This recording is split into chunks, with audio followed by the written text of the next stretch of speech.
কাল ১৭ বছর পর দেশে ফিরছেন বিএনপির ভারপ্রাপ্ত চেয়ারম্যান তারেক রহমান। তার দেশে ফেরাকে স্মরণীয় করে রাখতে ব্যাপক প্রস্তুতি নিয়েছে বিএনপি।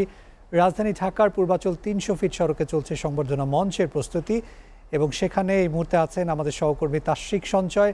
সরাসরি চলে যাচ্ছি তার কাছে। তাশরিক, সংবর্ধনার কর্মসূচি কিভাবে সাজানো হয়েছে এবং শীতের মাঝেও এই রাতে বিভিন্ন জেলা থেকে আসা নেতাকর্মীরা কিভাবে কোথায় অবস্থান নিয়েছে বিস্তারিত জানাবেন।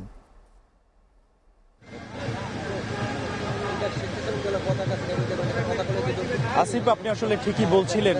এই মুহূর্তে কিন্তু ঢাকার এই ৩০০ ফিট অর্থাৎ জুলাই ৩৬ এক্সপ্রেসওয়েতে কিন্তু প্রচণ্ড শীতের প্রকোপ এবং এই প্রকোপেই গ্রামাঞ্চল থেকে যারা রাজধানীতে এসেছেন বিএনপির ভারপ্রাপ্ত চেয়ারম্যান তারেক রহমানকে সংবর্ধনা জানাতে, তারা কিন্তু এই শীতের মধ্যেই এখানে অবস্থান করছেন। ইতিমধ্যে নিশ্চয়ই আপনি জেনেছেন এবং আপনার মাধ্যমে আমি দর্শকদের আরও একবার জানাতে চাই যে আগামীকাল ঢাকার হজরত শাহজালাল আন্তর্জাতিক বিমানবন্দরে বেলা 11:45 অবতরণ করবেন বিএনপির ভারপ্রাপ্ত চেয়ারম্যান তারেক রহমান এবং তিনি সেখান থেকে সরাসরি চলে আসবেন এই স্থানে যেখানে তাকে সংবর্ধনা দেওয়া হবে।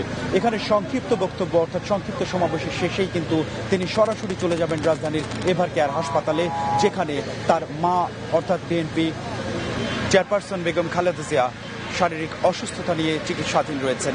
সেখানে দেখা করার পর, খোঁজখবর নেওয়ার পর কিন্তু তিনি আগামীকালের জন্য ফিরবেন বাসভবনে এবং পরদিন থেকে শুরু করবেন নতুন দিনের কার্যক্রম।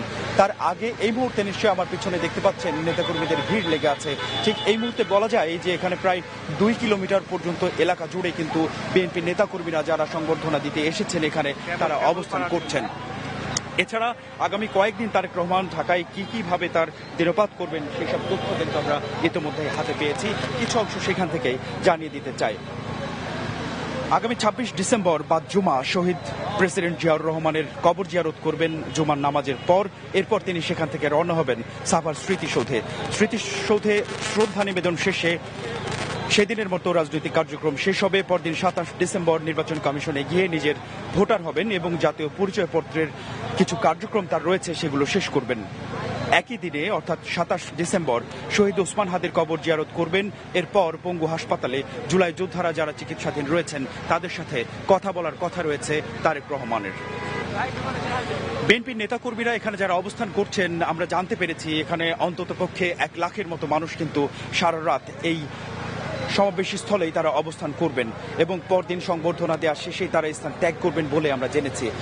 বিএনপি সহ তার বিভিন্ন অঙ্গ এবং সহযোগী সংগঠনের নেতাকর্মীরা এখানে এসেছেন। আমরা কারোর সাথে কথা বলারও চেষ্টা করেছি, তারা কিন্তু এই কথাই আমাদের জানিয়েছেন তারা সারা রাত অবস্থান করবেন এবং কাল সংবর্ধনা শেষে এখান থেকে ফিরবেন। আমরা কথা বলতে চাই এখানে স্বেচ্ছাসেবক দলের কেন্দ্রীয় নেতাদের আমরা পেয়েছি, তাদের কাছ থেকে জেনে নেব আসলে আগামীকালের যে সমাবেশ, ঐতিহাসিক এই সমাবেশ আপনারা বারবার বলছেন, এই সমাবেশ 12 ফেব্রুয়ারির যে জাতীয় নির্বাচন সেই নির্বাচনে কতটা প্রভাব রাখতে পারে। ধন্যবাদ আপনাকে। আপনারা দেখেছেন এই বাংলাদেশের সকল সংকটময় মুহূর্তে যে পরিবারটি সবচেয়ে এগিয়ে এসেছিল সেটা হলো জিয়া পরিবার। 71-এর স্বাধীনতা ঘোষণার মাধ্যমে তিনি ডাক দিয়ে স্বাধীনতা অর্জন করেছিলেন। 90-তে স্বৈরাচার বিরোধী আন্দোলনে দেশনেত্রী বেগম খালেদা জিয়ার নেতৃত্বে এই দেশে একটি শান্তি এসেছিল এবং এই 24-এর জুলাই ছাত্র জনতার গণঅভ্যুত্থানে দেশ নায়ক তারেক রহমানের প্রত্যক্ষ পরিচালনার মাধ্যমে আমরা স্বৈররানী শেখ হাসিনা ওয়াজেদকে বিতাড়িত করেছি।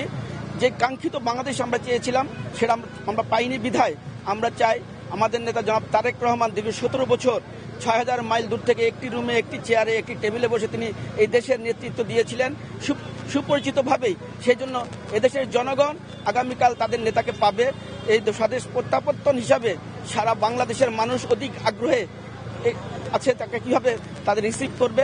ইতিমধ্যে আপনারা দেখেছেন এই বসুন্ধরার 300 ফিট এলাকায় দূর দূরান্ত থেকে অনেকে পায়ে হেঁটে চিড়া মুড়ি নিয়ে তাকে একটু দেখার জন্য এসছেন। এটাই তার ভালোবাসা, জনগণের ভালোবাসা।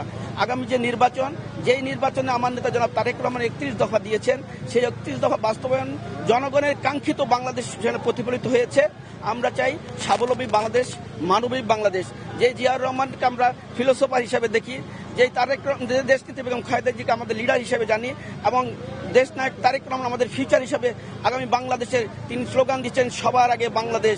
সেই কাঙ্ক্ষিত মানবিক বাংলাদেশের অগ্র সৈনিক হিসাবে ইনশাআল্লাহ আগামীকাল বাংলাদেশের সর্ববৃহৎ জনসমাবেশ ঘটবে।